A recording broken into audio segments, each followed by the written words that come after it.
Number प्रदेश Congress committee सभापति भक्तचरण दास निर्देश क्रमे एआईसीसी निर्देश अनुसार आज आम जगतसिंहपुर जिले में प्रेस वार्ता मध्यम आपण मानक अवगत करइलु एवं आशा रखुचु यह जिले में व्यापक हेबो मीडिया बंधु माने व्यापक करेंगे। मूल कथा है राम मंदिर जी हिंदू धर्मर मर्यादा पुरुष प्रभु श्रीरामचंद्र मंदिर अयोध्या हजार हजार कोटी टंकार आत्मसात होती अलंकार चोरी होती हुंडी यह एक गुरुत्वपूर्ण घटना संवेदनशील घटना जो प्रधानमंत्री मोदी देश सारा एवं देश बाहर जाई बड़ बड़ कथा कहते एवं हिंदू धर्म को ढाल करी मर्यादा पुरुष रामचंद्र को ढाल करी भोट मागुंट से प्रधानमंत्री आज पर्यंत मसेरु ऊर्ध्व समय चुप बस आमे चाहूँ प्रधानमंत्री मुह खोलतु एवं ये जो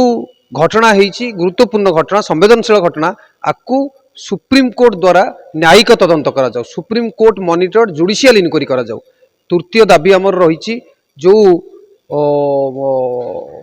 फंड्स चोरी होती अलंकार चोरी होती तार गोटे फॉरेंसिक ऑडिट हो। चतुर्थ दाबी आमर रोची आम जो ट्रस्ट अच्छी एक्जिस्टिंग ट्रस्ट जेहेतु से ट्रस्ट ऑलरेडी बदनाम हो सारी से ट्रस्ट को तुरंत बरखास्त करा जाऊ डिजल्व करी नुआ ट्रस्ट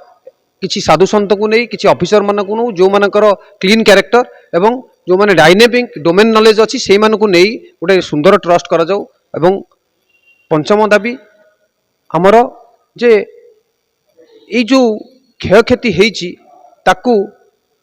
जो मैंने करिसेंती केवल जे अनिल मिश्रा चंपती राय ये दी जन नुहति आ पछरे राजनीतिक व्यक्ति अच्छी आ पछरे प्रशासनिक व्यक्ति अच्छी एमानकु तुरंत काठगड़ा को अणा जाऊ एमानकु तदंत परिसरभुक्त अरेस्ट करा जाऊ।